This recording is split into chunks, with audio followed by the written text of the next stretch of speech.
Hello, welcome to my YouTube channel. How are you all doing today? So in today's video is basically about the white South Africans, also known as the Afrikaners, who have been given asylum, so to speak, in the United States, right? Already they've been complaining and saying all kinds of things. Take a look. I had to leave a 5-bedroom house, my car behind, my dogs behind, my mother behind. There are voices out there, including the South African president, who has called you cowards. Yeah. You've got other Afrikaners who are saying that you're not refugees, you're opportunists, that you've abandoned the country. What would you say to those people? I had to leave a 5-bedroom house, which I will lose now because I'm not going to pay for it. My car behind, my dogs behind, my mother behind. I didn't come here for fun. But my children are safe. If you're white, you're wrong in South Africa. You're a land thief, you are a racist. I had nothing to do with apartheid. Nothing. What was it like when you were greeted by the Trump administration? It was overwhelming.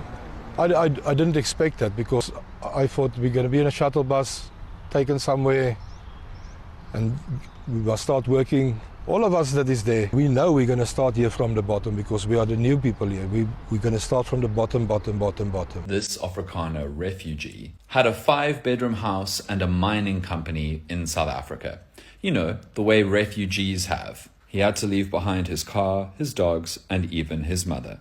You know, the way that families that are in terrible danger and have to flee usually leave behind their mother. He's also a bigot, at the very least an anti-Semite and an Islamophobe. A few years ago, he posted vile, sweeping, stereotypical statements about Jews on the internet, and he also posted clapping hand emojis in response to a post about assaulting Muslims. In his defense, he says that he was standing up for his religion, and he was also on very heavy medication at the time, specifically morphine. And I'm sure we all know that when somebody takes morphine, they suddenly become a hateful bigot. This is well documented. And he says that the land expropriation in South Africa has gone too far, your land becomes worthless. I can't wait for him to find out that America has basically the same expropriation laws as South Africa, they just call it something else. And the silliest part of all, you might be amused to know that this man, who walked away from a quality of life, a standard of life, higher than the vast majority of South Africans could ever dream of having, a 5-bedroom house. His surname is Kleinhaus. I don't understand. You said you guys were running away from genocide, right? But you left your 5-bedroom, dogs, cars, and your mother. Who leaves their mother behind if they were being persecuted? Who does that? You can't leave your mother behind, and sometimes even your dogs behind if you think you were being persecuted, right? So I don't really get what is actually happening in South Africa, but the South African government had come out to dispel the narrative that was being peddled around the genocide, thing. They said the essence of reclaiming such lands that the South Africans were claiming, those lands were being snatched away from them. Those lands weren't being snatched away from them. It's actually trying to reclaim unused lands, to build roads, to build, basic amenities for the people. And in a way, these basic amenities are going to benefit you, So I don't know what you guys thought was happening, and then you all referred it as genocide. Maybe there's something that is happening that we are not meant to understand or know. So guys, what do you think? Drop your thoughts in the comment section. Let's continue.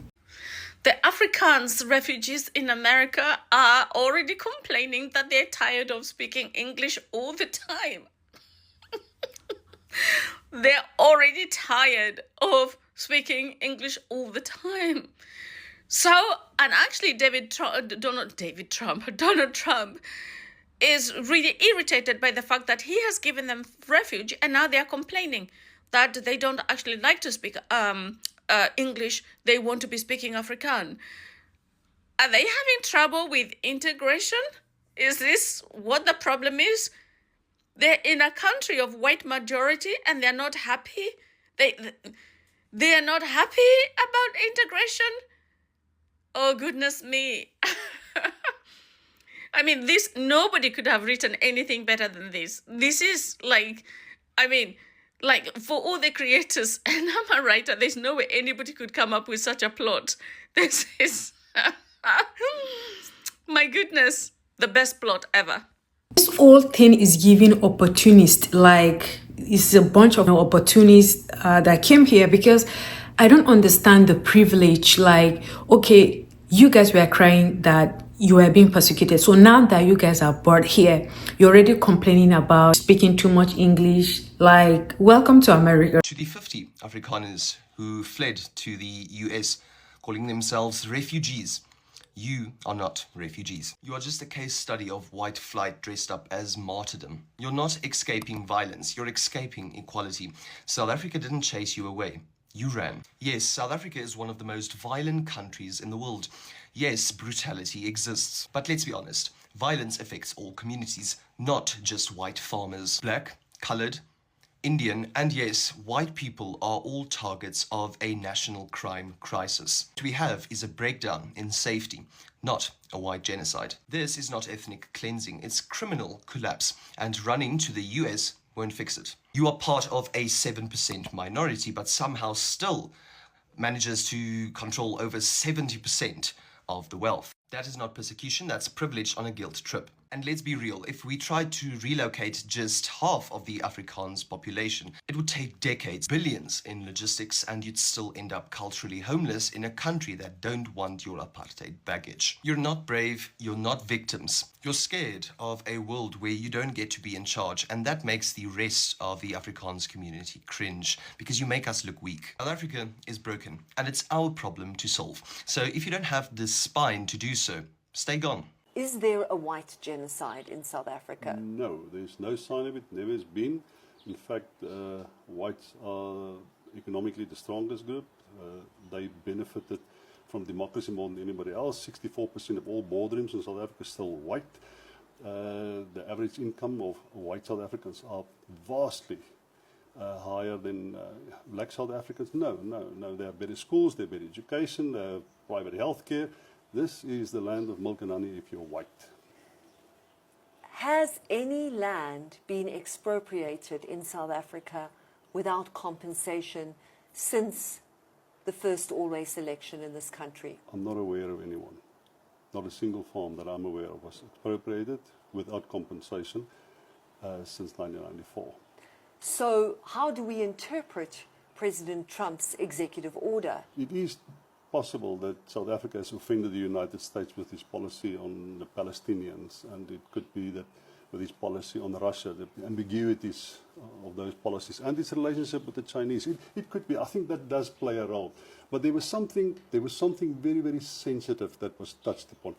And in South Africa, right-wing groups, so-called civil society groups, we know that they have access to the Trump administration because they claim that. And if you listen to what Trump has said, it corresponds exactly with the genocide narrative that they sell and that they market, and that whites are victims of the democratic system and the constitution in South Africa and legislation. So there's an overlay, there's an immediate overlay, there's an unquestionable overlay between what Trump says and these right-wing groups have said. So I'm afraid I have to believe them when they say they have direct access to the Trump administration, and we see it in what Trump has been doing. So I would think now that you are in the majority of your people, you will feel free, you'll be happy, you will mingle. But all of a sudden now you guys are finding it hard to mingle within even your people. You left a place where you said you are being treated badly because you are the minority, right? Meanwhile, 7% of you are over there, but in a way controlling about 70% of the population, about 70% of the wealth. So I don't understand, the math ain't mathing. Your white brother is dispelling the fact that you guys are not running away from genocide, but instead you're running away from inequality, right? Meanwhile, 7% of you are controlling the 70% of all the weight in South Africa, right? Yes, we know South Africa is one of the countries that is suffering from extreme violence. It's not just South Africa, most places in the world, but it's a problem of collapse in criminality, just like your own white brother is saying, right? So it's not the issue of genocide, it's not the issue of you guys being persecuted. Someone said it's the issue of you running away from your responsibility, because you're supposed to stay back in your country and fix the problems in your country, right? Because no one's gonna fix it for you. So running off to America and crying wolf that you people are being persecuted is giving opportunists in a way. So folks, as you may know, there are a group of Afrikaners, white South Africans have come over to the United States this week, and it's first load of South Africans to assist and help revitalize the farming industry in the United States, and it's quite controversial, as you know. Well, Donald Trump is very disappointed to find out this group of people who just came over this week actually have no farming experience. They have no knowledge of farming, and none of them actually had farms in South Africa. When they found out that they were actually a collection of security guards, actually part-time rappers, and a guy called Bradley who almost bought a tractor once. So this is obviously a real disappointment, PR exercise failure for the Trump administration. There was even one gentleman that thought irrigation was a TikTok challenge. Folks, the source for this is the BBN. My name is Nick. So guys, what do you think? Please share your comments in the comment section. But if you haven't done that by now, please hit on the like button, hit on the subscribe button, hit on the notification in order not to miss any of my videos. Have a blessed day.